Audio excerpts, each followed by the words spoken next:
यहाँ हिंदी में आपके कार्टून कॉमिक बुक के लिए 20 पात्रों के साथ एक छोटी कहानी की रूपरेखा दी गई है, जिसमें 2 बाघ, 2 लोमड़ी, 2 भालू, 2 हिरण, 3 हाथी, 3 खरगोश, 3 लड़कियाँ और 3 लड़के एक सुंदर चरित्र डिजाइन के साथ शामिल हैं। टाइटल: जंगल का अनोखा साहसिक द जंगल एडवेंचर। पात्र कैरेक्टर्स: शेरू और बाघा, 2 बाघ चतुर और फुर्ती, 2 लोमड़ी बलवंत और भीम, 2 भालू हरी और चंपा, 2 हिरण गज्जू, मोती और बलराम, 3 हाथी बनी, बंटी और बिन्नी, 3 खरगोश राधा, माया और पायल, 3 लड़कियां अमन, राहुल और चिंटू, 3 लड़के जिसमें चिंटू सबसे प्यारा और शरारती है। कहानी स्टोरी। पहला अध्याय: जंगल की खुशी। एक हरे भरे जंगल में सभी जानवर और बच्चे खुशी खुशी रहते थे। शेरू और बाघा जंगल के सबसे शक्तिशाली जानवर थे, लेकिन वे कभी किसी को नुकसान नहीं पहुंचाते थे। लोमड़ी चतुर और फुर्ती हमेशा नई योजनाएं बनाते रहते थे और भालू बलवंत और भीम जंगल के रखवाले थे। हाथी गज्जू, मोती और बलराम बहुत समझदार थे और खरगोश बंटी और बिन्नी हमेशा जंगल में दौड़ते रहते थे। दूसरा अध्याय: चिंता का आगमन। एक दिन जंगल में एक अजीब शोर सुनाई दिया। सभी जानवर और बच्चे जंगल के बीच में इकट्ठा हुए। हाथी गज्जू ने बताया कि जंगल की दूसरी ओर कोई अज्ञात खतरा मंडरा रहा है। सभी डर गए, लेकिन लड़के अमन, राहुल और प्यारा चिंटू शेरू, बाघा और गज्जू के साथ मिलकर समस्या का सामना करने का निश्चय करते हैं। तीसरा अध्याय: साहसी योजना। चतुर लोमड़ी ने एक योजना बनाई। वह कहती है, हमारे पास जंगल की रक्षा करने की ताकत है, हम सभी मिलकर इसका सामना करेंगे। हरिण हरी और चंपा ने जंगल की खोजबीन का जिम्मा उठाया, जबकि भालू बलवंत और भीम ने जानवरों और बच्चों को सुरक्षित रखने की योजना बनाई। चौथा अध्याय: जंगल की यात्रा। अमन, राहुल, राधा, माया, पायल और चिंटू ने जानवरों के साथ जंगल की दूसरी ओर की यात्रा शुरू की। रास्ते में चिंटू अपनी शरारतों से सभी को हंसाता रहता है। हाथी गज्जू ने चिंटू को अपनी पीठ पर बैठा लिया और खरगोश बनी और बिन्नी उसके साथ खेलने लगे।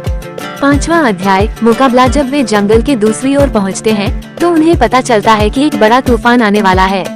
सभी जानवर और बच्चे मिलकर जंगल के पेड़ पौधों को सुरक्षित जगह पर ले जाते हैं। शेरू और बाघा ने जंगल की रक्षा के लिए मोर्चा संभाल लिया और भालू बलवंत और भीम ने सबसे पहले तूफान का सामना किया। छठा अध्याय: सबकी जीत। तूफान चला जाता है और सभी सुरक्षित रहते हैं।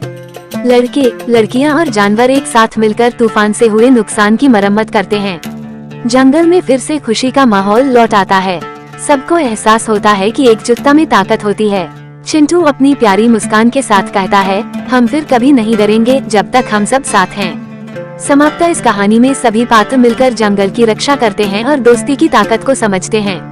आप इस कहानी को अपनी कॉमिक बुक में चित्रों के साथ दिखा सकते हैं, जहां हर पात्र की अपनी अनोखी भूमिका होगी। 7वां अध्याय: नए दोस्त। तूफान के बाद जंगल में शांति लौट आई थी, लेकिन अब जानवर और बच्चे मिलकर ये सोचने लगे कि जंगल की सुरक्षा को और भी मजबूत कैसे किया जाए। तभी जंगल के दूर कोने से कुछ नई आवाजें आईं।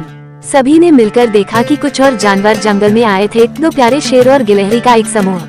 शेरू ने उनसे पूछा, तुम कौन हो और यहाँ क्यों आए हो? नए शेरों में से एक ने कहा, मैं सिम्बा हूँ और यह मेरी साथी नैना है, हम भी इस जंगल में रहना चाहते हैं।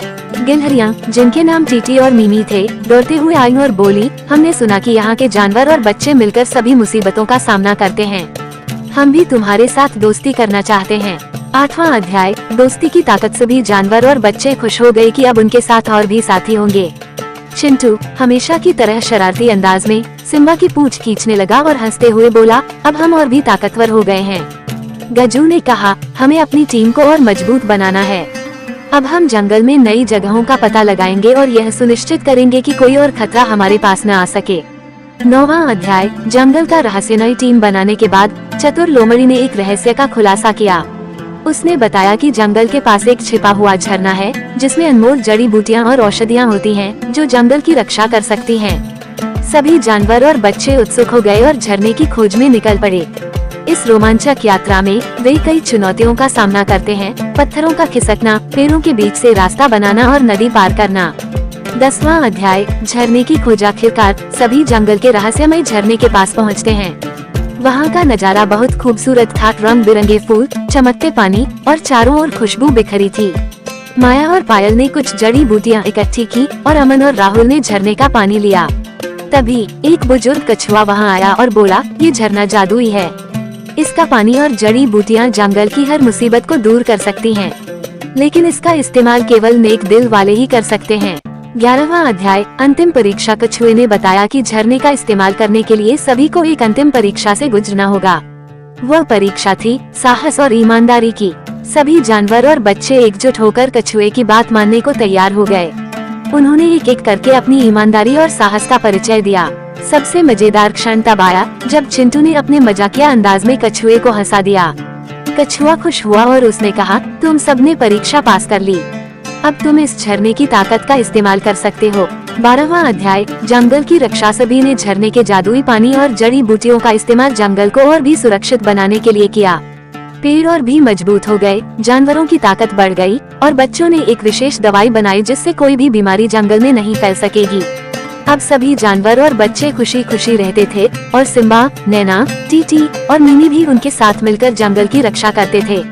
शेरू, बाघा और गजू ने कहा, अब हम कभी भी खतरे से नहीं डरेंगे क्योंकि हमारे पास दोस्ती और एकता की ताकत है। अंतिम शब्द एपिलॉग। इस तरह जंगल के सभी जानवर और बच्चे एकजुट होकर न केवल अपने जंगल की रक्षा करते हैं बल्कि हर समस्या का मिलकर सामना करते हैं। इस कहानी से यह सीख मिलती है कि जब सभी एक साथ होते हैं तो कोई भी समस्या बड़ी नहीं होती। चिंटू अपनी मुस्कान के साथ हमेशा यही कहता रहता है, मिलजुल कर जीने का मजा ही कुछ और है। समाप्ति। पूरा कॉमिक बुक जंगल की दोस्ती, साहस और एकता पर आधारित एक मजेदार और रोमांचक कहानी है। इसे आप कार्टून स्टाइल में चित्रों के साथ पेश कर सकते हैं, जहां हर पात्र की अपनी अनोखी भूमिका हो और कहानी में हास्य और रोमांच का सही संतुलन बना रहे।